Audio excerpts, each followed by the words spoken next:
Bismillahirrahmanirrahim. Assalamualaikum warahmatullahi wabarakatuh.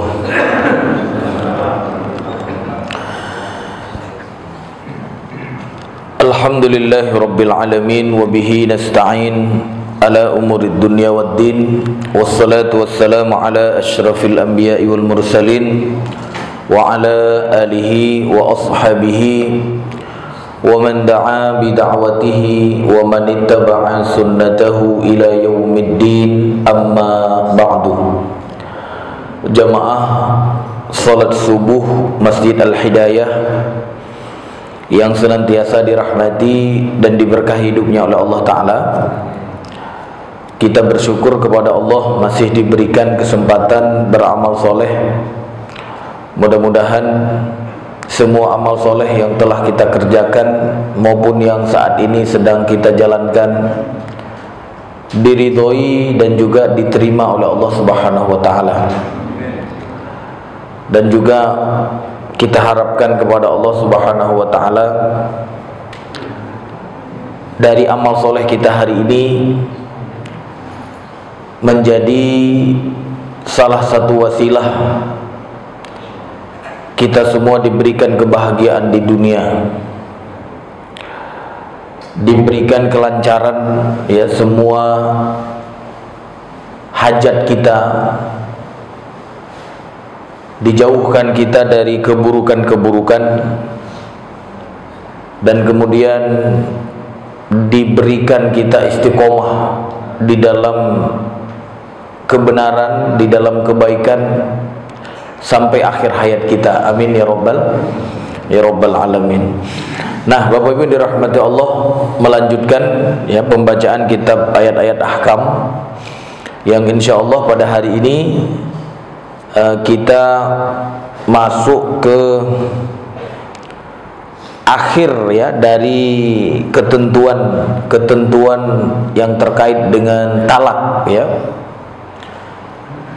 Jadi pada pertemuan yang lalu kita bahas tentang iddah wafat. Bayang, iddah wafat itu artinya iddah seorang perempuan yang ditinggal mati suaminya. Masih ingat berapa lama, Pak? 4 bulan 10 hari ya. Dan juga sempat disinggung kemarin iddah wanita yang ditinggal mati suaminya dan dalam keadaan hamil gitu ya. Maka kalau iddah wanita yang ditinggal mati suaminya dalam keadaan hamil, berapa masa iddahnya, Pak? Sampai melahirkan gitu. Jadi kalau misalnya ditinggal mati ketika hamil tua gitu, kira-kira sepekan sebelum lahir, maka iddahnya tidak perlu 4 bulan 10 hari ya. Berarti iddahnya ya sampai melahirkan itu, berarti cuma 1 pekan gitu kan ya. Nah, ini sekarang Bapak Ibu dirahmati Allah, kita bahas ya yang masih ada lanjutannya, masih ada hubungannya dengan pembahasan kita kemarin ya. Dan itu terkait dengan khitbah dan hak perempuan terhadap mahar. Ya, khitbah dan hak perempuan terhadap mahar. Khususnya nanti khitbah wanita yang ditinggal mati suaminya. Jadi Allah Subhanahu wa Ta'ala berfirman di dalam surat Al-Baqarah ayat 235. Apa kata Allah? A'udzu billahi minasy syaithanir rajim. Wala junaha 'alaikum fima 'arradtum bihi min khitbatin nisa'i aw aknantum fi anfusikum. Alimallahu annakum satadhkurunahunna walakin la tuwa'iduhunna sirran illa an taqulu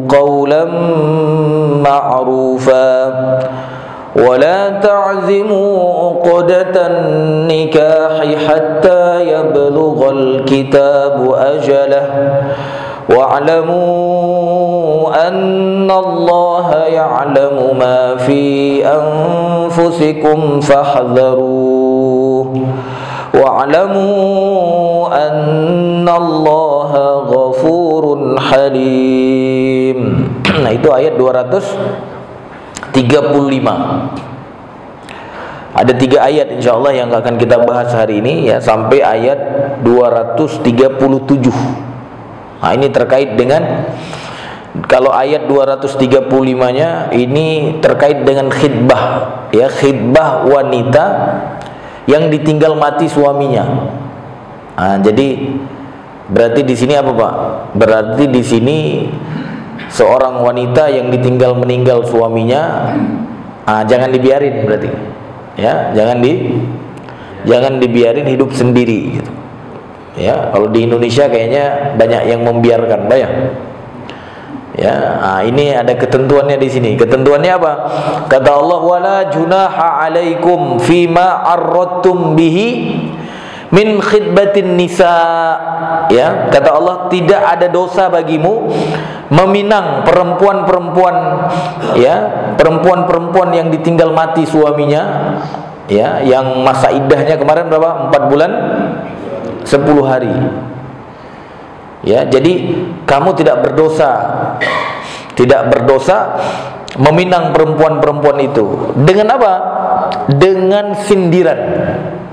Dengan sindiran. Ya. Atau kamu sembunyikan keinginanmu dalam hatimu gitu. Jadi ketika seorang wanita ditinggal mati suaminya dan dia dalam masa iddah 4 bulan 10 hari, kita boleh mengkhidbahnya. Ya, padahal hukum untuk iddah yang lain, seperti iddah tolak roja'i misalnya. Ya kan, tolak roja'i pembahasan yang dulu ada 2 kali kan? Di talak pertama dan di talak kedua gitu. Nah, kalau di talak pertama ya iddahnya berapa?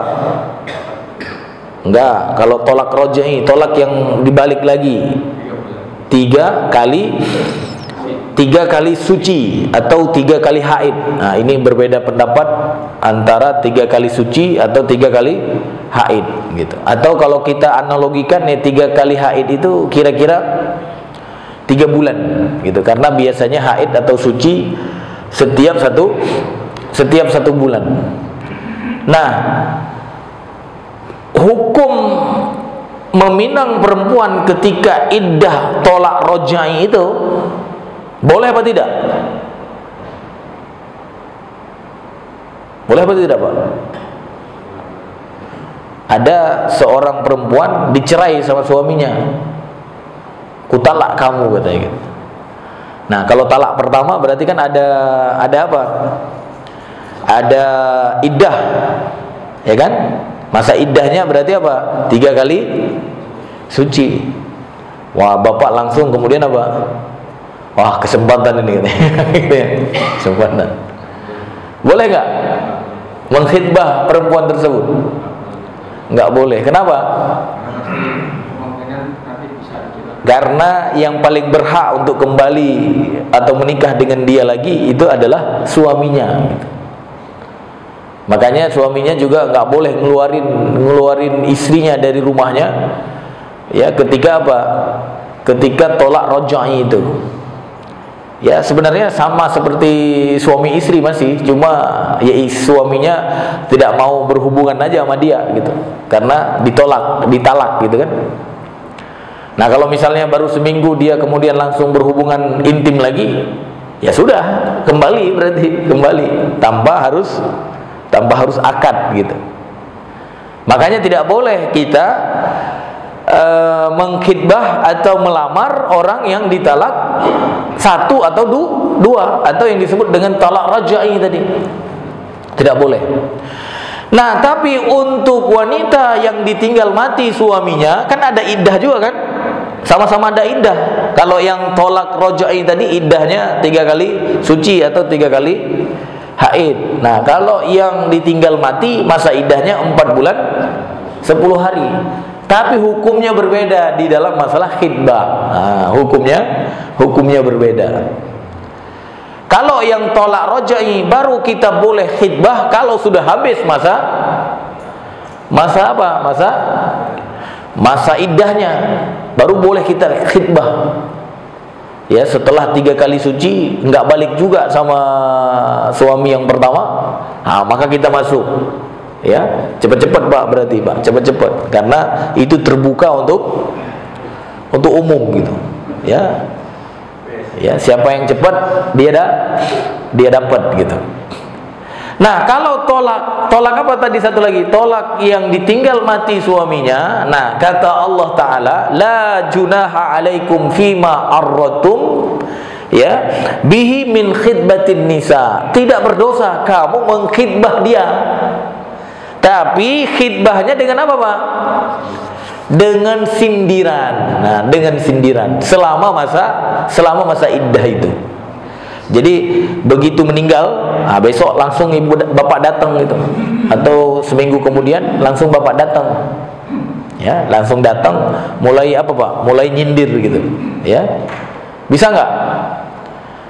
Ya, dia kan sedang nggak boleh nggak boleh keluar kan? Kita kan kemarin sudah bahas kan, kalau orang yang ditinggal mati suaminya kan ada namanya masa berkabung kan.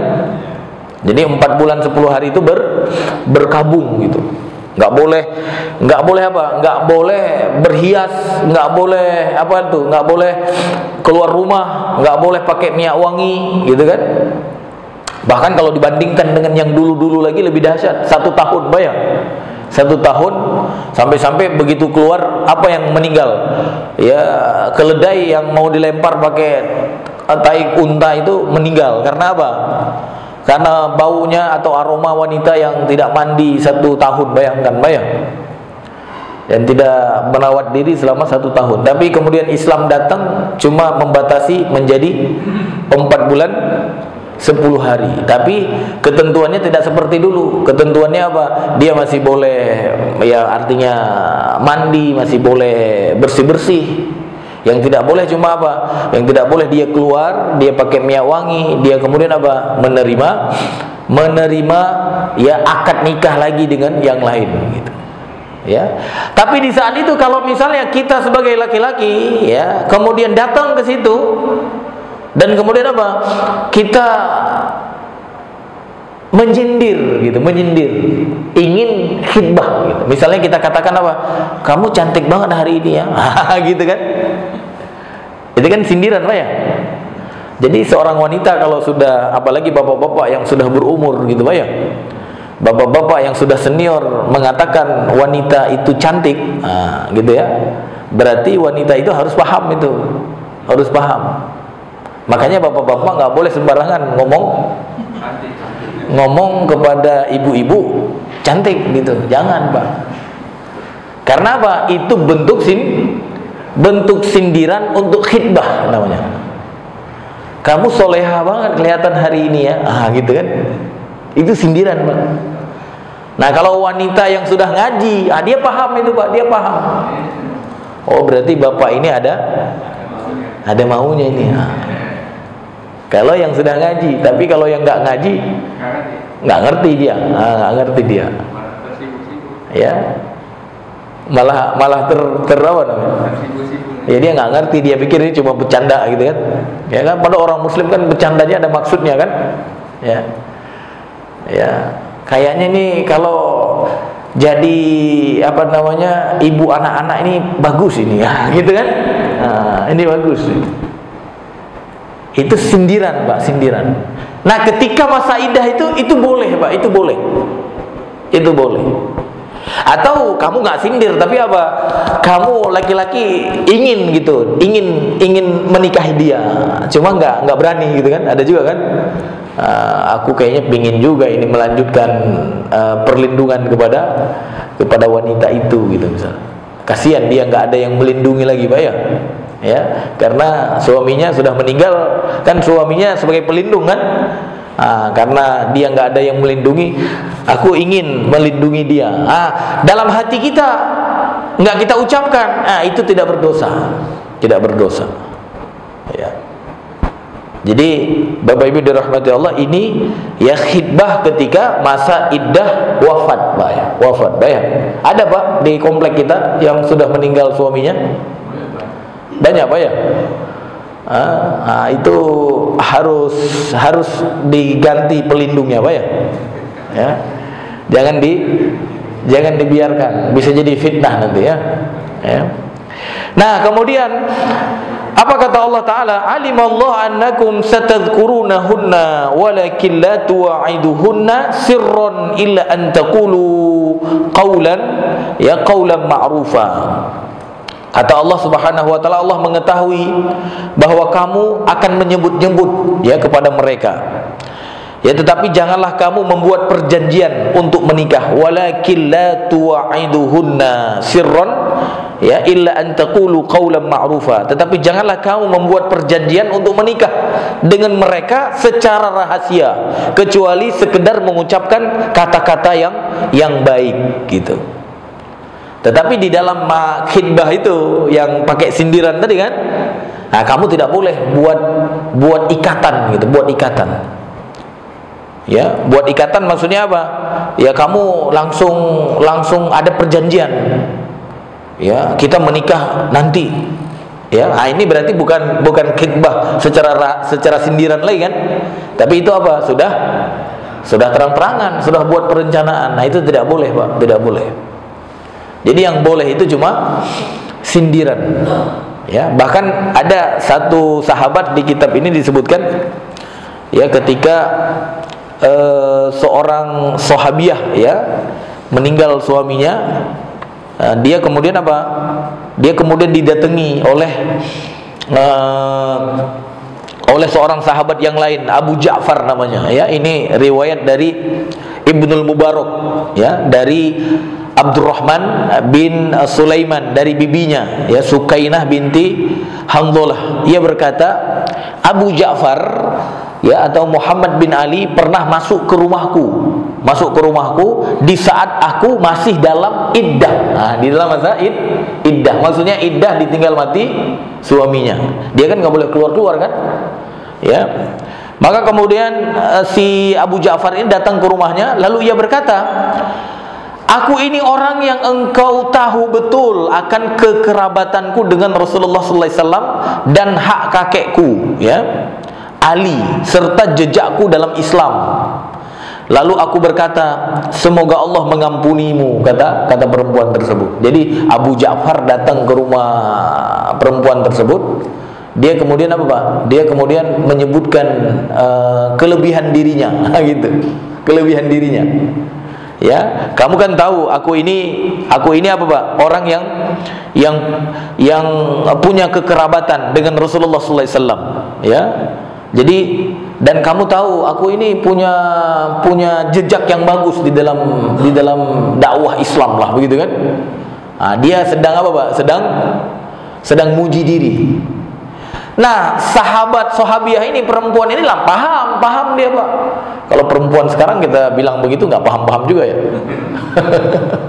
Dia paham. Berarti kalau sudah muji-muji diri atau meninggikan diri di hadapan seorang wanita, berarti apa? Si bapak ini ada maunya gitu, ada maunya. Maka dia langsung katakan apa? Semoga Allah mengampunimu wahai Abu Ja'far. Ya, jadi perempuan ini menganggap itu pelanggaran. Karena dia belum tahu boleh gitu, belum tahu bolehnya khidbah dengan sindiran gitu. Dia belum tahu, ya, bisa jadi belum dapat ayat yang 230 berapa tadi? 235. Dia belum ngaji, belum ikut kajian di ayat itu gitu. Makanya semoga Allah mengampunimu wahai Abu Ja'far, ya. Apakah engkau hendak meminangku padahal aku masih dalam masa iddah katanya. Apakah engkau mau meminangku? Dia lah mau meminangku gitu kan. Kan aku dalam masa iddah, ya. Ya, apakah engkau mau disiksa Allah Ta'ala gitu ya? Maka Abu Ja'far menjawab, ya, apa yang sudah aku perbuat? Aku hanya memberitahumu ya akan kekerabatanku dengan Rasulullah sallallahu alaihi wasallam serta kedudukanku dalam keluarga. Bukankah Rasulullah sallallahu alaihi wasallam juga pernah masuk ke rumah Ummu Salamah ketika Abu Salamah meninggal dunia? Ya, dan Rasulullah sallallahu alaihi wasallam sendiri yang terus-menerus menyebut-nyebut kepadanya akan kedudukannya di sisi Allah taala, ya. Sedangkan dia bertanggung jawab atas dirinya, ya, sehingga bekas tikar melekat pada dirinya. Namun yang demikian itu tidak dinamakan meminang. Ya, karena itu artinya apa? Itu artinya sindiran, gitu, sindiran. Dan itu sindiran yang dibolehkan. Ya, jadi dari hadis ini juga kita temukan Rasulullah SAW ketika Abu Salamah meninggal, gitu kan? Nah, beliau juga datang ke rumah istrinya Abu Salamah, gitu. Dan kemudian apa? Menceritakan tentang keistimewaan beliau, gitu. Makanya bapak-bapak ketika ada tadi yang apa namanya, Pak? Yang meninggal tadi, dan bapak datang dan bapak cerita tentang keistimewaan bapak, perempuan itu harusnya mengerti, gitu ya, harusnya mengerti. Berarti apa? Ini calon pelindung berikutnya, gitu ya, ya, calon pelindung berikutnya. Dan itu dibolehkan, ya, karena apa? Karena itu sifatnya sindiran, enggak langsung buat apa? Enggak langsung buat ya tanggal pernikahan atau perjanjian yang sifatnya nyata atau zohir, gitu. Sedangkan yang sifatnya sindiran itu tidak mengapa. Dan kemudian kata Allah, wala ta'zimu uqdatan nikah hatta yablughal kitabu ajalah. Allah Ta'ala mengatakan, janganlah kamu menetapkan akad nikah, gitu, sebelum apa? Sebelum habis masa iddahnya. Sebelum habis masa iddahnya. Kalau sudah habis masa iddahnya, baru boleh kamu tetapkan akad nikahnya. Jadi sindirannya sebelumnya boleh, tapi membuat akad nikahnya setelah masa idah berakhir, gitu. Wa'lamu annallaha ya'lamu ma fi anfusikum fahdharuh, kata Allah. Ya, ketahuilah bahwa Allah Subhanahu wa taala mengetahui apa yang ada pada diri-diri kalian, maka apa? Berhati-hatilah. Wa'lamu annallaha ghafurun halim. Ya, ketahuilah Allah Subhanahu wa taala Maha Pengampun dan Maha Penyantun, ya. Jadi ini ketentuan Bapak Ibu dirahmati Allah terkait dengan khitbah, ya, perempuan yang ditinggal mati suaminya. Jadi boleh ketika masa iddah 4 bulan 10 hari itu boleh khitbah dengan apa, Pak, tadi? Dengan sindiran, ya. Karena perempuan itu ya macam-macam cara khitbahnya, Pak, ya. Kalau kita lihat di sini setidaknya ada 4 macam, apa tiga ya? Ada 3. Jadi ada perempuan yang apa namanya? Yang boleh dipinang terang-terangan, ya. Dan ada yang nggak boleh dipinang dengan terang-terangan maupun sindiran. Ya, ada yang boleh dipinang hanya dengan sindiran saja. Gitu kan, ada 3 macam dalam masalah pinang meminang, bayang. Yang pertama, perempuan yang boleh dipinang dengan terang-terangan dan dengan sindiran. Dua-duanya boleh, pinangan dengan terang-terangan dan juga sindiran. Siapa, Pak, yang boleh dipinang dengan terang-terangan dan juga dengan sindiran? Siapa, Pak?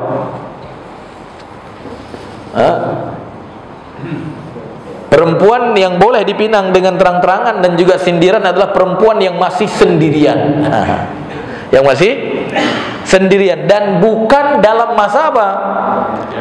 Dan bukan dalam masa iddah. Maksudnya apa? Iddah yang kita sebutkan tadi, ya, iddah yang 4 bulan 10 hari, ya. Jadi dia masih boleh, gitu. Boleh terang-terangan kalau dia sendirian. Ya, anak-anak kita kalau memang dia masih free, gitu ya, nggak dikhidbah oleh orang lain.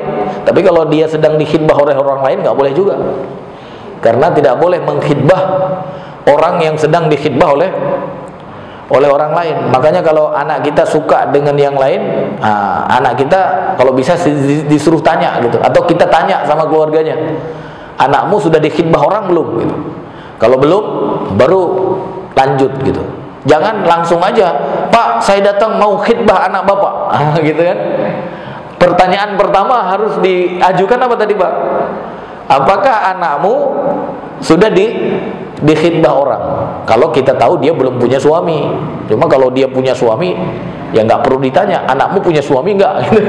Karena mengkhidbah orang yang sudah punya suami, boleh nggak, Pak? Tidak boleh. Makanya yang kedua, perempuan yang tidak boleh dipinang apa? Baik dengan terang-terangan maupun dengan cara sindiran, yaitu perempuan yang masih mempunyai suami. Itu nggak boleh dengan terang-terangan dan nggak boleh dengan sindiran, Pak. Ya, jangan-jangan kita mau nyindir juga wanita yang punya suami. Kita bilang, kamu cantik banget hari ini, Pak ya. Nah, itu bahaya, Pak. Ya, itu kalau suami orang atau istri orang kita bilang kamu cantik banget hari ini, berarti apa? Dibacok gitu, dibacok. Ya, itu nggak boleh. Dan itu terjadi, Pak ya, terjadi ya. Ada orang yang masih punya suami dipuji cantik oleh laki-laki lain gitu. Nah, ini laki-laki yang nggak ngaji nih, Pak ya. Kamu cantik banget hari ini. Nggak tahu dia itu bisa berarti apa? Bisa berarti pinangan dengan sindiran. Ketika kita mengatakan apa? Dia cantik, dia solehah gitu, Pak ya. Maka tidak boleh kalau dia masih punya suami. Karena apa? Perempuan yang tidak boleh dipinang itu yaitu yang baik dengan terang-terangan maupun dengan cara sindiran, yaitu perempuan yang masih punya suami. Sebab meminang perempuan dalam keadaan demikian berarti merusak hubungan suami istri dan hukumnya haram. Begitu juga perempuan yang ditalak rojai, yang masih dalam masa iddah yang kita sebutkan tadi. Nggak boleh kita meminang dia, nggak boleh kita mengungkapkan pinangan dengan terang-terangan maupun sindiran. Jadi biarin aja dia, biarin aja. Sehingga apa? Ada kemungkinan dia balik lagi dengan suami yang pertama. Kalau kita masuk, bisa jadi nanti jadi berubah pikirannya, Pak ya. Udah ada yang nyindir gitu katanya gitu ya. Akhirnya apa? Suami yang harusnya berhak untuk kembali dan bahkan paling berhak untuk kembali, jadi apa? Jadi pupus harapannya, Pak ya. Jadi tidak boleh meminang perempuan yang pertama tadi apa? Yang masih bersuami. Yang kedua apa? Yang dalam keadaan masa iddah rojai, ya. Masa iddah yang ditalak rojai. Nah, sedangkan yang ketiga, perempuan yang boleh dipinang dengan cara sindiran apa? Ya, dan tidak boleh dengan terang-terangan, yaitu perempuan yang ditinggal mati suami, yang masih dalam masa iddah, seperti yang kita jelaskan tadi. Jadi kesimpulannya apa? Ada tiga hukum terkait dengan meminang. Yang pertama, perempuan yang boleh dipinang dengan terang-terangan dan dengan sindiran, ya, yaitu perempuan yang sendiri dan perempuan yang bukan dalam masa iddah. Yang kedua, perempuan yang tidak boleh dipinang baik dengan terang-terangan maupun dengan sindiran. Siapa dia? Yaitu perempuan yang bersuami dan perempuan yang statusnya dalam masa iddah tolak rojai.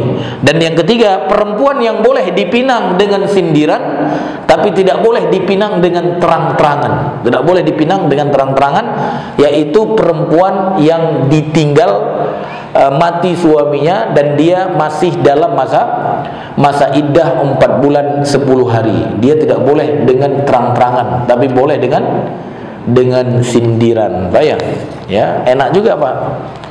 Ya, sambil dia menunggu masa berkabungnya gitu ya. Nah, kita sindir-sindir gitu. Kita sindir-sindir. Ya, dan sindirannya semakin sering semakin bagus itu, Pak. Ya. Sehingga apa? Sehingga ya begitu selesai masa iddah dia tidak ke lain hati kan gitu kan. Nah, kalau banyak yang nyindir, habis itu kita kalah jumlah sindirannya, bisa jadi apa? Yang menang yang lain, Pak ya.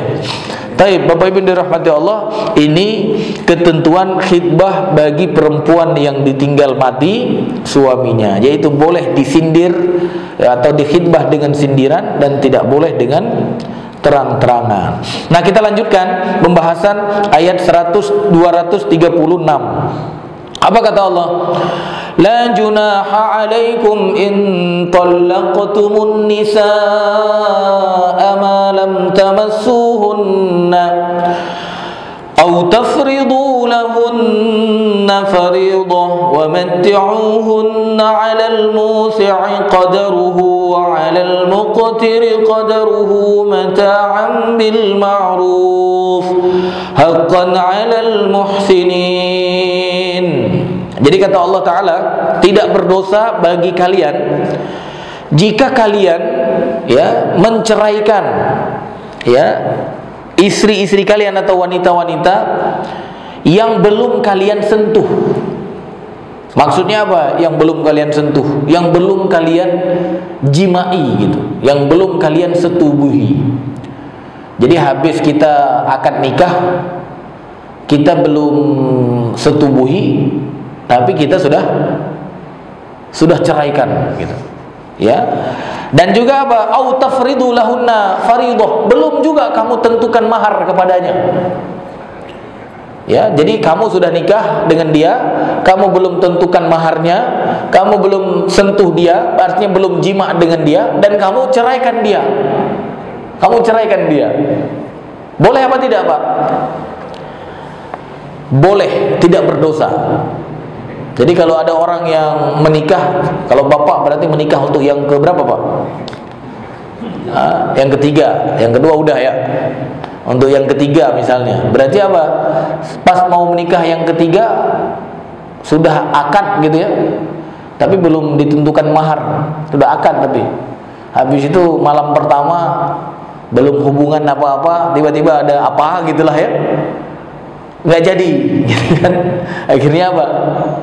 Akhirnya dicerain gitu. Ya, boleh apa tidak? Boleh. Kata Allah Ta'ala, la junaha alaikum, tidak berdosa kalian. Ya. Dan kemudian apa perintah Allah Ta'ala? Wa mati'uhunna 'alal musi'i qadaruhu wa 'alal muqtiri qadaruhu mata'an bil ma'ruf. Ya. Tapi diperintahkan oleh Allah Ta'ala untuk kasus yang seperti ini memberikan mut'ah.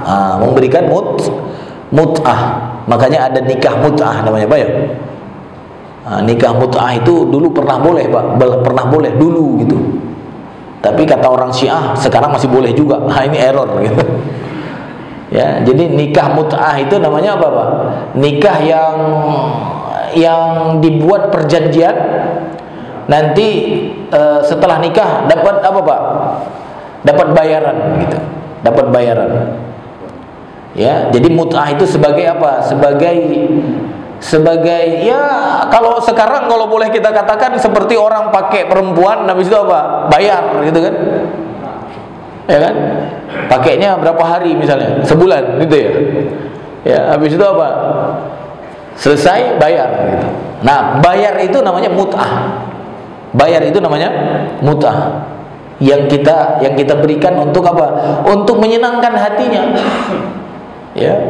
Nah, dulu pernah, Pak, dulu dalam Islam boleh nikah sementara dan kemudian apa? Diberikan ya mut'ah tadi. Ya, diberikan sedikit harta, diberikan sedikit uang gitu kan. Ya sesuai dengan apa? Sesuai dengan kemampuan gitu. Ya, tapi itu dihapus di dalam Islam. Dihapus di dalam Islam. Tapi oleh orang Syiah katanya masih berlaku sampai sekarang katanya. Ya, nah ini kesesatan orang Syiah. Karena ya kita kalau yang sudah ngaji ya paham kan, ada syariat yang pernah berlaku dan kemudian nggak berlaku lagi kan, kita sudah paham kan. Dulu di dalam awal-awal kitab ini kan kita sudah pernah membahas bab apa namanya dulu, bab nasakh mansukh kan gitu kan. Ada ayat hukumnya sudah dihapus gitu, ada syariat yang hukumnya nggak berlaku lagi gitu, diganti dengan syariat yang datang belakangan atau ayat yang turun belakangan gitu. Nah, itu kita sudah paham itu. Tapi kalau orang-orang yang tidak paham nasakh mansukh, bisa jadi apa? Pokoknya yang pernah ada dalam syariat berarti sekarang juga berlaku gitu. Dulu pernah ada, ya sekarang berlaku juga. Kan dulu ada kan gitu. Ya kan? Nah, itu berarti apa? Berarti dia tidak paham syariat secara keseluruhan. Nah, biasanya orang seperti ini celaka dan mencelakakan. Ya, seperti kata Ali bin Abi Thalib. Jadi Ali bin Abi Thalib dulu pernah menanyakan kepada seorang orang yang berilmu lah di zamannya, tahukah kamu tentang nasakh mansukh? Maka dia jawab, aku tidak tahu.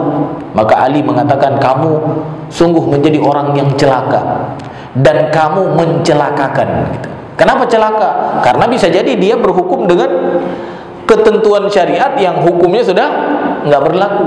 Mencelakakan kenapa? Karena dia seorang tokoh, seorang alim, seorang yang didengar, dia kemudian berfatwa dan fatwanya dipakai oleh orang.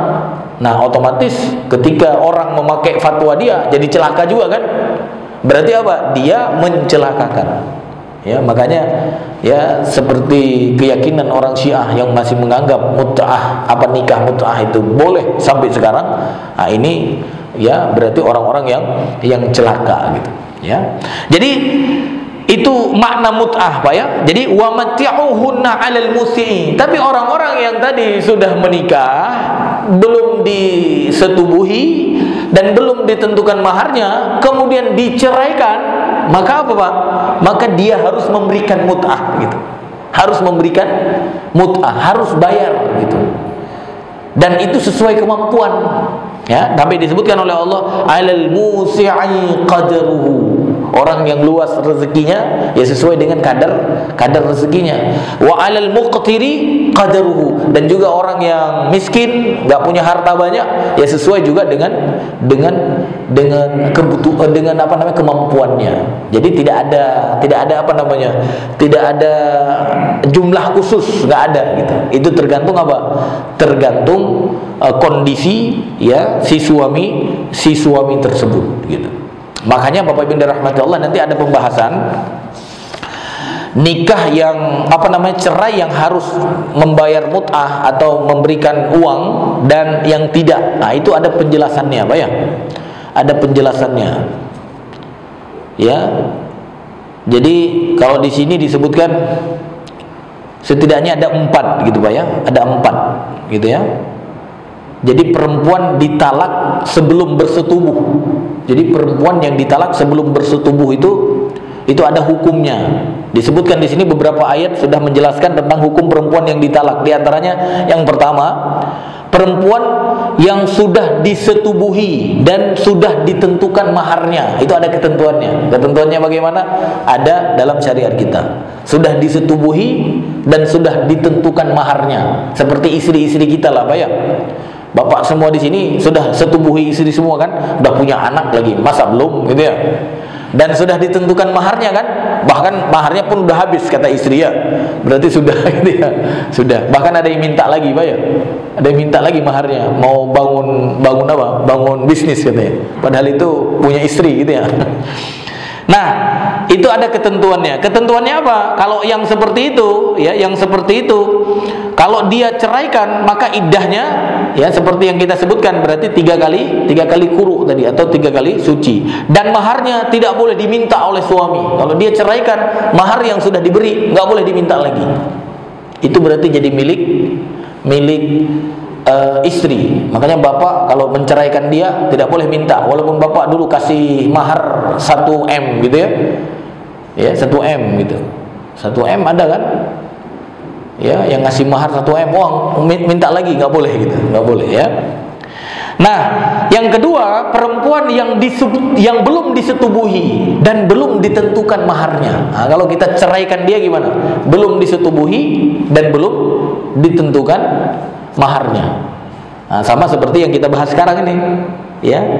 Jadi tidak ada iddah, hukumnya tidak ada iddah yang pertama. Jadi ada orang yang dicerai tapi nggak pakai iddah, ada Pak. Artinya apa? Nggak pakai nunggu 3 bulan atau 3 kali suci atau 3 kali haid. Nah, siapa dia? Yaitu yang dicerai sebelum disetubuhi dan belum ditentukan perempuan tersebut tidak ada iddahnya, dia langsung free gitu, langsung boleh nikah lagi dengan yang lain, dan dia tidak berhak menerima mahar dan juga tidak boleh menuntut mahar, ya, tetapi berhak mendapatkan apa tadi? Mendapatkan mut'ah tadi. Mut'ah yaitu apa? Ya, kebutuhan beberapa yang bisa diberikan kepada dia oleh suami tersebut. Nah, jadi itu intisari dari firman Allah surat Al-Baqarah ayat 236. Ya. Dan ada juga yang ketiga apa, Pak? Yang ketiga, perempuan yang belum disetubuhi tapi sudah ditentukan maharnya. Ada yang belum disetubuhi tapi apa? Tapi sudah ditentukan maharnya. Nah, ini sebenarnya pembahasan di ayat selanjutnya, ayat 237. Ya, kalau 236 tadi kan perempuan yang belum disetubuhi dan belum ditentukan mahar. Nah, kalau kita ceraikan dia, maka kita harus bayar mut'ah. Artinya apa? Ya, beberapa yang bisa membuat dia bahagialah, gitu kan, sesuai dengan kemampuan. Dan dia setelah diceraikan oleh kita, dia ada iddahnya apa tidak? Yang tadi tidak ada iddah, dia free karena belum disetubuhi dan juga belum ditentukan maharnya. Nah, kemudian di ayat selanjutnya kata Allah, wa in talaqtumuhunna min qabli an tamassuhunna wa qad faradtum lahunna fariidah. Nah, ada ketentuan berikutnya apa? Ada orang-orang yang kalian ceraikan, kalian belum setubuhi dia, tapi kalian sudah tentukan maharnya. Nah, ini yang ketiga, Pak. Maka ketentuannya apa? Ketentuannya fanisfu ma faradtum illa ay'fu aw ya'fu alladhi bi yadihi 'uqdatun nikah.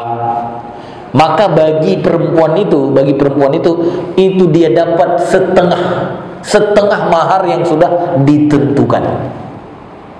Setengah mahar. Padahal belum disetubuhi kan? Tapi maharnya sudah ditentukan.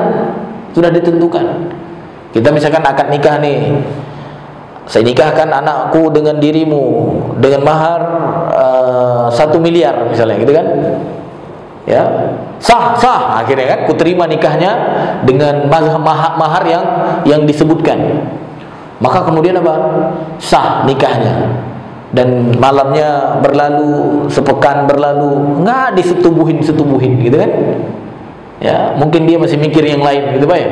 Akhirnya apa? Nggak mau dia setubuhin dia. Tapi maharnya sudah ditentukan belum tadi? Udah, habis itu minggu depan atau 1 hari atau dua minggu, pokoknya setelah itu dia apa? Dia diceraikan. Maka mahar yang 1 miliar tadi untuk siapa? Setelah diceraikan balik lagi ke suaminya atau tetap jadi milik istri? Kata Allah Ta'ala, kalau kasus seperti itu setengahnya untuk istri yang diceraikan, setengahnya. Ya. Dan itu kalau apa? Kalau tidak dimaafkan oleh wali.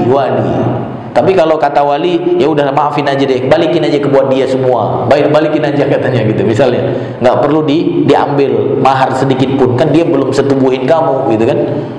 Ya, kata walinya misalnya, kata bapaknya, udah balikin aja, dia orangnya baik kok, gitu kan? Ini pasti ada sebabnya dia ceraikan, gitu kan? Udah balikin saja sama dia. Boleh nggak? Boleh. Karena kata Allah di sini, illa ay'fu aw ya'fu alladhi bi yadihi 'uqdatun nikah. Bahkan sampai disebutkan oleh Allah, wa an ta'fu aqrabu littaqwa. Engkau tidak ambil apa-apa, engkau maafkan. Artinya apa? Balikin mahar semuanya, itu lebih dekat dengan ketakwaan. Ya. Tapi kalau si walinya minta gitu ya, enggak boleh, kan kamu sudah nikahin, gara-gara kamu nikahin anak saya ya, jadi saya nggak bisa nikahin dengan yang lain kan, maka kamu harus bayar setengah mahar tadi. Ya, dari 1 miliar berarti berapa? 500 juta ya harus berikan kepada anak saya yang kamu nikahi itu. Maka itu pun boleh. Paham Pak ya? Jadi ada ketentuan yang ketiga, apabila kita menceraikan istri kita dan dia belum disetubuhi, ya, tapi sudah ditentukan maharnya, maka mahar itu seperduanya untuk istri kita. Untuk istri kita seperdua, artinya setengahnya. Kecuali apa?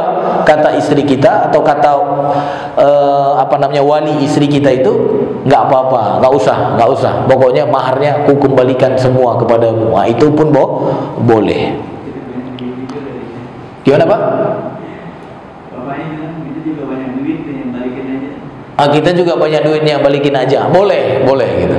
Tapi kalau kata bapaknya, gara-gara kamu anak saya jadi apa Pak? Dianggap apa nanti punya masalah gitu kan? Udah sini setengah maharnya harus diberikan. Nah, itu pun harus dipenuhi. Nggak boleh dibilang udah kan kata Allah maafkan lebih bagus. Enggak bisa, karena dia yang menentukan, dia yang memaafkan, dia yang meminta gitu.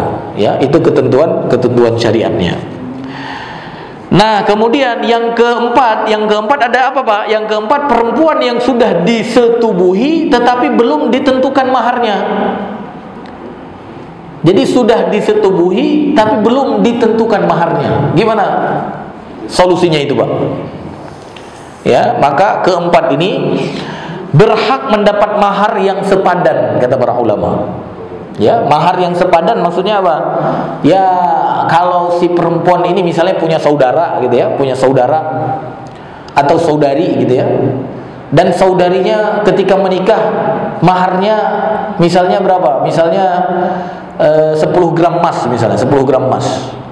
Maka si perempuan yang diceraikan belum ditentukan mahar ini, maka dia berhak mendapatkan mahar seperti mahar saudarinya gitu. Ya, itulah yang dimaksud dengan mahar yang sepadan gitu. Sepadan dengan orang-orang yang dekat dengan dia gitu. Ya, karena ada orang yang diceraikan sudah disetubuhi tapi belum ditentukan maharnya gitu. Ya. Jadi ketika kemudian dia ceraikan, maka dia harus apa Pak? Harus memberi mahar yang sepadan. Nah, ini berdasarkan firman Allah Subhanahu wa taala dalam surat An-Nisa ayat 24. Dan istri-istrimu yang telah kamu nikmati itu berilah mahar kepada mereka. Ya, perempuan yang sudah disetubuhi suaminya karena suatu syubhat, ya, tetap berhak mendapatkan mahar yang sepadan. Sehingga perempuan yang sudah disetubuhi dengan pernikahan yang sah, dia lebih berhak, ya, berdasarkan hukum ini. Jadi ini yang keempat. Jadi sebagai kesimpulan mungkin biar ingat, yang pertama ada perempuan yang dicerai, dia sudah disetubuhi tapi belum, dan sudah ditentukan maharnya, sudah disetubuhi dan sudah ditentukan maharnya. Nah, seperti istri-istri kita lah Pak ya. Maka ketika kita menceraikan dia, maka maharnya tidak boleh diminta balik. Ya, dan berlaku masa iddah 3 kali suci. Yang kedua apa? Perempuan yang belum disetubuhi dan belum ditentukan maharnya. Belum disetubuhi dan belum ditentukan maharnya. Maka apa? Maka tidak ada apa Pak tadi? Tidak ada iddah. Ya, dan dia harus diberi apa? Dia harus diberi mut'ah. Dan yang ketiga apa? Perempuan yang belum disetubuhi tetapi sudah ditentukan maharnya. Maka mahar yang sudah ditentukan itu setengah untuk istri kalau kita menceraikannya. Tapi kalau walinya memaafkan, maka tidak perlu memberikan ya setengah tersebut. Dan yang terakhir apa? Perempuan yang sudah disetubuhi tapi belum ditentukan maharnya, maka apa? Dia harus mendapatkan mahar yang sepadan dengan saudarinya atau orang yang ada di dekatnya. Nah, ini Bapak Ibu dirahmati Allah, 3 ayat ya. Secara umum hukumnya kita sudah sebutkan. Kalau ada pertanyaan sebelum kita tutup, dibolehkan. Kalau tidak ada, kita cukupkan ya. Silahkan Pak. Untuk masalah istri puasa. Masalah apa? Istri ditinggalkan suami bertahun-tahun tidak ada berita. Apa hukumnya dia untuk menikah hari puasa? Ditinggal suami? Tidak ada berita bertahun-tahun dia untuk menikah lagi. Ya, baik. Jadi nggak ada berita ditinggal suami, suaminya entah kemana, entah mati, entah hidup, gitu ya. Pokoknya nggak ada berita.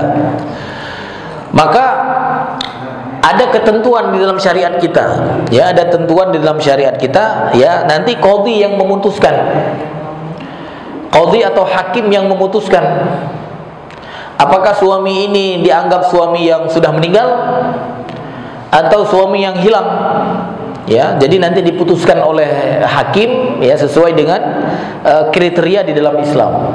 Jadi hakim boleh menceraikan dia kalau ketika apa? Ketika memenuhi syarat.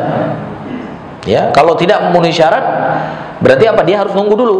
Nah, hakim nanti punya kriteria. Dan dia tidak boleh langsung menikah saja dengan yang lain sebelum diputuskan oleh hakim. Ya. Jadi ada misalnya apa yang kemarin naik pesawat Malaysia M berapa itu? MH berapa yang nggak ketahuan di mana pesawatnya? MH 370 ya, sampai sekarang nggak ketahuan ya. Masih hidup apa udah mati gitu. Ya, tapi ya pemerintah sudah menganggap apa? Menganggap mati gitu ya. Ya. Maka kalau sudah mati ya sudah jelas. Sudah mati sudah. Tapi kalau yang tadi hilang ya, maka itu ada ketentuannya. Ya, saya lupa dan memang ada khilaf di antara para ulama batasannya, apakah 5 tahun, apakah 4 tahun batasnya tidak pulang itu ada khilaf di antara para ulama. Mohon maaf saya tidak terlalu hafal batasan bulan atau tahunan itu. Tapi kesimpulan akhirnya nanti qadhi yang memutuskan. Qadhi yang memutuskan artinya hakim yang memutuskan apakah dia sudah dianggap free atau belum gitu. Nah, ketika hakim sudah memutuskan dia dianggap free, maka apa? Dia baru boleh menikah dengan yang lain. Nah, kalau sudah menikah tiba-tiba suaminya pulang. Gitu kan? Silakan. Kalau di setelah akad nikah kan ada syarat kali yang dikatakan ketika 6 bulan berturut-turut tidak memberikan nafkah mati cerai, itu ada. Ya, itu syarat yang dibuat oleh pemerintah kita gitu ya. Syarat yang dibuat gitu. Apanya? Syarat 6 bulan itu bukan. Saya tidak pernah menemukan. Wallahu alam, itu sebagai ijtihad sajalah. Ijtihad untuk kehati-hatian gitu. Ya. Karena nanti ada hubungan misalnya dengan apa yang dilakukan oleh Umar bin Khattab gitu. Umar bin Khattab kan pernah juga buat ijtihad kalau seorang laki-laki yang bekerja di luar misalnya atau meninggalkan istrinya, kita kan sudah bahas dulu kan, ada wanita yang kesepian gara-gara suaminya nggak pulang-pulang gitu kan. Akhirnya setelah diselidiki ternyata perempuan tersebut suaminya jadi pasukan jihad gitu. Pasukan jihad nggak pulang-pulang, makanya suaminya istrinya jadi kesepian kan gitu kan. Maka dibuatlah sensus, kan ada kan yang kita kemarin sebutkan itu, dikumpulkan wanita oleh Umar gitu kan. Dikumpulkan wanita oleh Umar dan ditanya, kamu berapa sanggup tahan nggak tanpa suamimu? Ada yang bilang 1 bulan, aku nggak tahan katanya. Ya, makanya bapak-bapak jangan lama-lama ya. Habis itu ada yang lain bilang 2 bulan. Habis itu ada yang bilang 3 bulan. Kalau udah 3 bulan kami sudah mulai gelisah ini katanya gitu. Ya, ada yang bilang 4 bulan kami udah nggak sabar lagi gitu. Ya, 4 bulan nggak sabar lagi. Maka diputuskanlah oleh Umar apa? Laki-laki harus pulang setiap 4 bulan. Setiap 4 bulan harus pulang. Ya. Nah, kalau 6 bulan dianggap cerai, ya, ini ijtihad juga, ijtihad. Ya, karena bisa jadi dari kalau 4 bulan harusnya harus pulang kan, tapi setelah 4 bulan belum pulang juga dan belum ada kejelasan gitu kan. Nah, maka nanti apa? Nah, kalau di buku nikah kita berapa? 6 bulan. 6 bulan dianggap apa? Dianggap selesai gitu. Nah, ini ijtihad saja sebenarnya. Ya. Jadi kalau kita lihat secara umum ya memang hakim yang memutuskan nanti. Kalau sudah diputuskan begitu, ya berarti apa? Ya kita harus berhati-hati. Dan perempuan-perempuan atau anak-anak kita, putri-putri kita harus tahu itu.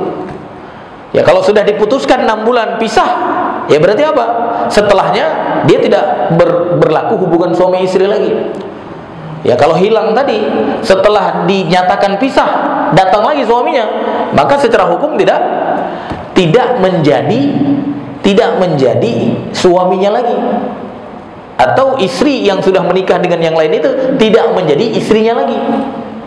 Nah, karena sudah diputuskan oleh hakim tadi. Makanya saya bilang tadi urutannya berapa lamakah? Apakah 3 tahun, 4 tahun? Itu ikhtilaf di antara para ulama. Jadi para ulama saling berijtihad di situ. Mungkin nanti jadi PR saya ya. Ya, kita lihat masa suami hilang itu berapa lama batasnya gitu, atau suami yang tidak diketahui kabarnya berapa lama masanya. Itu ada ketentuan para ulama, tapi khilaf di antara para ulama. Tidak sepakat misalnya 6 bulan tadi. Itu kalau ijtihadnya siapa? Ijtihadnya ulama Indonesia atau nikah di Indonesia gitu ya. Tapi kalau secara umum para ulama klasik ya, atau ulama mazhab di situ berbeda pendapat. Tapi intinya kalau sudah diputuskan hakim, maka berlaku pisah. Kalau dia datang lagi berarti apa? Tetap yang berlaku adalah keputusan hakim ya. Wallahu alam. Makanya dalam Islam itu hakim itu sangat penting sekali. Dia tidak boleh. Silakan, Pak. Mungkin tadi yang di surat nikah itu perjanjian, makanya kita waktu nikah tanda tangan suami istri. Ya. Ya. Kalau 6 bulan kan tanda tangan. Ya. Ya, itu perjanjian yang dibuat di antara sesama manusia. Ya. Nah, perjanjian itu sebenarnya ya tidak apa namanya? Tidak ada perjanjian yang tidak wajib sebenarnya. Seperti misalnya kalau ada orang yang buat perjanjian, aku mau nikah dengan kamu, tapi kamu tidak boleh menikah dengan yang lain. Kalau kamu menikah dengan yang lain, berarti batal nikah kita. Itu sebagian ulama menyebutkan perjanjian seperti itu tidak dianggap, itu tidak dianggap. Ya, makanya kalau ada perjanjian tadi 6 bulan, ya, ini juga perjanjian yang sifatnya ya ijtihad para ulama gitu. Ya, bisa jadi sebagian ulama yang lain mengatakan ini tidak berlaku gitu. Ya, wallahu alam bisawab. Silakan, Pak. Jadi tentara. Gimana? Jadi tentara Pak. Dia tugas di hutan, bilang kita tahu, tapi dia dapat nafkah dari suaminya. Terus tiba-tiba suaminya dan istri sudah nikah, itu gimana? Oh, itu tidak boleh. Nikahnya kalau masih ada kabar, masih dapat nafkah, masih dapat kabar, ya tidak boleh. Tapi dia udah pada kabar, Ustaz. Ya, tapi nafkahnya dari mana? Dari pensiun itu, Ustaz, tunjangan dari suami. Setelah dia nikah, dia tunjangan itu hilang, tapi tiba-tiba suami pulang karena ditahan di daerah. Tahun baru pulang, berarti lihat istri nikah itu gimana, Ustaz? Tapi sudah diputuskan oleh hakim. Belum, karena hilangnya di hutan itu, Pak. Ya, gimana dia nikah kalau belum diputusan hakim? Berarti nikahnya sir. Ya, nikahnya sembunyi-sembunyi berarti. Ya, karena nikah kalau resmi negara harus ada surat cerai. Kalau di apa namanya pencatatan sipil kan harus ada surat cerai baru dapat buku baru kan. Ya. Maka kalau misalnya dia nikah tanpa pengetahuan atau tanpa sepengetahuan wali, itu nanti bisa diproses sama wali ketika dia pulang. Siapa yang lebih berhak mendapatkan istri itu gitu. Ya. Tetapi ya sebaiknya memang kalau misalkan ada kejadian seperti itu, ya kita harus konsultasikan kepada pencatatan nikah gitu. Ya, sehingga apa? Dia batalkan yang sudah ada, Maka apa? Ketika nanti dia pulang lagi berarti sudah ada ketetapan hukum gitu. Sudah ada ketetapan hukum. Sehingga apa? Tidak terjadi pertengkaran antara suami yang lama dan suami yang baru gitu. Wallahu alam bisawab. Mungkin nanti bisa kita lihat nanti batas berapa lama gitu. Berapa lama kalau suami itu mafqud, ya artinya hilang. Berapa lama dia tidak dianggap suami. Yang tadi saya katakan jumlah atau masa itu berbeda pendapat di kalangan para ulama. Dan kalau nanti kita mau sebutkan siapa-siapa saja, nanti insya Allah bisa lah, ya, bisa kita tulis insya Allah. Silahkan Pak. Pada saat apa waktu itu nikah muta dibolehkan? Iya, dulu di awal-awal syariat perang tentunya, ya, di dalam jihad itu dulu kan jihad itu kan tidak bawa istri, bayang. Jadi ketika berangkat misalnya pasukan ke sebagian tempat gitu, tidak bawa istri, otomatis yang namanya laki-laki itu kan butuh apa Pak? Butuh kebutuhan bukan perut saja kan, kebutuhan di bawah perut juga butuh kan. Maka di saat itu apa? Dikasih keringanan, boleh nikah mut'ah di situ. Nah, boleh nikah mut'ah. Itu di awal-awal apa? Syariat berperang, berjihad di jalan Allah. Tapi kemudian ya syariat itu dihapus. Artinya tidak berlaku lagi yang seperti itu, tidak boleh. Jadi nikah itu harus dengan niat selamanya. Nggak boleh niat apa? Cuma 3 bulan, 4 bulan gitu. Atau ditentukan batasnya. Karena ketika nikah menentukan batas berarti tidak sampai ke tujuan asal nikah gitu. Karena tujuan asal nikah itu apa? Untuk berkeluarga kan gitu kan? Untuk saling mengasihi gitu. Nah, kalau misalnya nikahnya cuma diikat 1 tahun misalnya atau 3 tahun, berarti kan bisa jadi hilang kan? Hilang hidup saling mengasihi, hilang hidup berkeluarga dan melahirkan anak, kan hilang kan? Apalagi efeknya akan besar Pak. Nikah setahun habis itu lahir anak. Nanti anaknya siapa yang ngerawatin ini segala macam kan begitu. Makanya tidak boleh nikah dengan apa? Dengan ada batas gitu. Ada batas. Aku nikah 3 bulan, aku nikah 4 bulan, maka nikah itu batal. Dan itu adanya di nikah mut'ah itu. Ya. Dan itu tidak dibenarkan di dalam akidah Ahlus Sunnah wal Jamaah, kecuali tadi ya Syiah masih menganggap itu boleh. Makanya di puncak ada apa katanya itu? Ada namanya kawin kontrak katanya. Entah benar apa enggak wallahu alam. Tapi saya pernah lihat judul film namanya kawin kontrak ya. Jadi berarti ada gitu ya. Ya, datang siapa gitu ya ke situ, nikah 3 bulan, 4 bulan, bayar misalnya berapa? 10 juta beres. Nah, itu tidak boleh. Wallahu alam bisawab. Silakan Pak. Ayat 236 maksudnya. Yang keduanya itu kan kita bisa nggak ngasih mahar, ya bisa menceraikan sebelum menentukan mahar. Artinya akad tanpa mahar bisa? Akad tanpa mahar boleh. Akad tanpa mahar boleh. Ya. Dan ini di antara dalil-dalilnya yang menjelaskan. Makanya ada nikah ya sudah disetubuhi apa belum disetubuhi dan belum ditentukan mahar. Dan ada yang sudah disetubuhi tapi belum ditentukan mahar. Dan itu terjadi di zaman sahabat, terjadi. Ya. Terjadi pernikahan enggak disebutkan mahar. Ya, sebenarnya bukan tanpa mahar, tidak disebutkan gitu. Ya, aku nikahkan engkau dengan anakku. Habis itu kata dia apa? Ku terima nikahnya, beres gitu. Ya, kalau sekarang kan di Indonesia, ku nikahkan engkau dengan anakku dengan mahar sekian, disebutkan mahar kan. Nah, kalau kita nikahkan misalnya apa? Ku nikahkan engkau dengan anakku, ku terima nikah ya anakmu. Berarti apa? Jadi Pak, jadi. Ya. Jadi itu terjadi di zaman sahabat. Tapi ketika kamu menceraikan dia, kalau kamu menceraikan dia, nanti ada hukum lain kan. Kalau kamu belum setubuhi berarti nggak ada apa-apa. Artinya apa? Kamu tidak perlu kasih mahar dan tidak perlu masa iddah. Tapi kalau misalkan kamu sudah setubuhi, tapi maharnya belum disebutkan tadi, maka kamu harus kasih kalau kamu ceraikan, karena kamu sudah setubuhi kan. Nah, berapa mahar yang kita kasih? Kan kita nggak sebutin di awal berapa mahar yang dikasih, maka disebutkan oleh para ulama mahar yang sepadan tadi kan. Kalau kamu sudah setubuhi tapi kamu belum sebutkan di awal, maharnya berapa?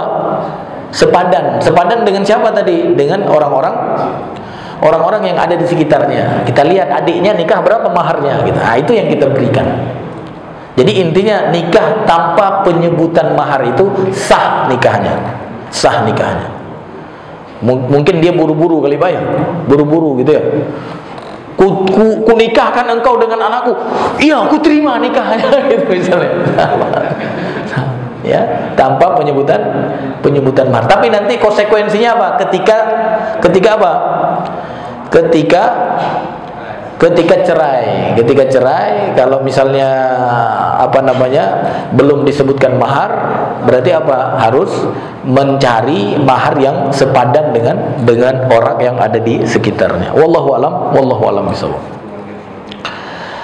Ya, tapi sebaiknya memang ya diberikan mahar itu karena perintah Allah Subhanahu wa taala di dalam surat An-Nisa ayat 24 tadi apa? Dan istri-istrimu yang telah kamu nikmati berilah mahar kepadanya, berilah mahar gitu ya. Ya, silakan Pak. Tadi perihal mengenai istri yang ditinggal suaminya ya, meninggal. Ada masanya 4 bulan itu. 4 bulan 10 hari ya. Enggak boleh keluar rumah. Ya, masa ihdad namanya. Ya, untuk saat ini kan kalau ada yang misalnya kayak wanita hamil itu kan, Ya. pasti dia kan keluar rumah gitu. Ya harusnya pemerintah jangan nyuruh keluar gitu. Ya. Kalau dia PNS, berarti PNS ada aturan di pegawai negeri sipil harusnya. Jadi wanita yang ditinggal mati suaminya berarti dia dikasih cuti 4 bulan 10 hari, harusnya begitu. Ya, Bapak kalau punya link ke pemerintah usulkanlah itu. Ya. Karena apa?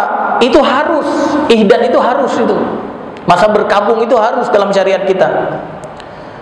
Ya, jadi cuti kan enggak meninggal terus kan suaminya, paling setahun berapa gitu. Ada PNS misalkan 1000 PNS gitu kan. 1000 PNS bulan ini mungkin 1 yang meninggal suaminya ya. Bulan depan 1 gitu. Kan kasih cuti 4 bulan 10 hari kan gampang gitu. Tapi kayaknya pemerintah kita belum ada yang mikirin itu ya. Ya akhirnya apa? Akhirnya wanita yang ditinggal mati suaminya dia harus ngantor juga. Karena ngantor ya pakai hias-hias juga dikit kan.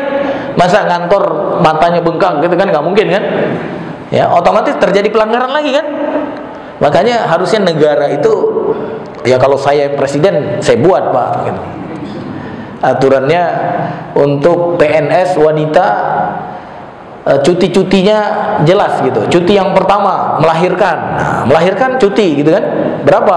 Ya minimal selama masa nifas lah gitu kan. Cuti ya. Kalau saya presiden saya kasih 2 tahun, Pak, cuti untuk wanita yang melahirkan. Gimana? Nggak setuju, Pak? 2 tahun saya kasih. Masa menyusui? Ya, ada alasannya. Biar generasinya apa? Kan kata Pak Prabowo, kita harus buat rakyat kenyang katanya gitu kan. Ya kan? Kasih susu gitu. Saya suruh kasih susu istrinya gitu kan. Artinya apa? Susu ibunya gitu. Jangan kasih susu sapi gitu ya. Jadi 2 bulan cuti. Pasti banyak PNS itu. Ya enggak. Kasih cuti lagi gitu, Ya paling dia sanggupnya berapa? Paling sanggupnya kan cuma 10 anak kan. Ya, apalagi PNS sekarang nggak mau beranak gitu ya. Cuma 2 cukup katanya. Berarti cuma 2 berarti 4 tahun doang. Ya. Habis itu kasih cuti lagi. Cuti apa? Cuti kematian suami gitu. Cutinya ya jelas berarti apa? 4 bulan 10 hari. Ya, itu harusnya begitu, Pak. Harusnya.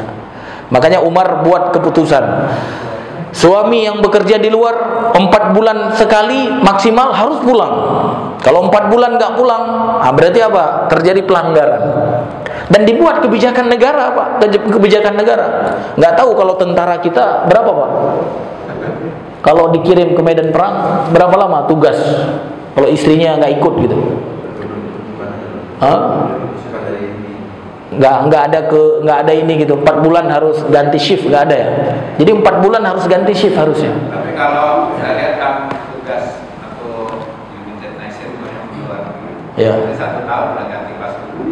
1 tahun, harusnya 4 bulan, Pak. Harusnya 4 bulan. Yang PBB itu ya, itu 1 tahun itu. Dan dia nggak bawa istri kan? Berarti kalau mau istrinya ke sana gitu. Nggak mungkin juga ya. Wah, itu pelanggaran itu, Pak. Itu pelanggaran itu. Ya, itulah hukum kafir ya, Pak ya. Itu nggak boleh itu. Istrinya bisa jadi selingkuh itu. Ya kan maksimal kan 4 bulan kan. Setelah 4 bulan dia udah gatal itu istilahnya kalau bahasa kotornya kan. Ya, makanya banyak terjadi perselingkuhan itu bisa jadi gara-gara itu. Ya, karena suaminya tidak pulang. Ya, suaminya juga di sana mungkin nggak tahan juga, Pak ya. Akhirnya apa? Akhirnya bisa jadi mut'ah pula nanti di sana gitu. Mut'ah gitu ya. Nah, makanya Islam itu luar biasa, Pak. Islam itu buat aturan ya maksimal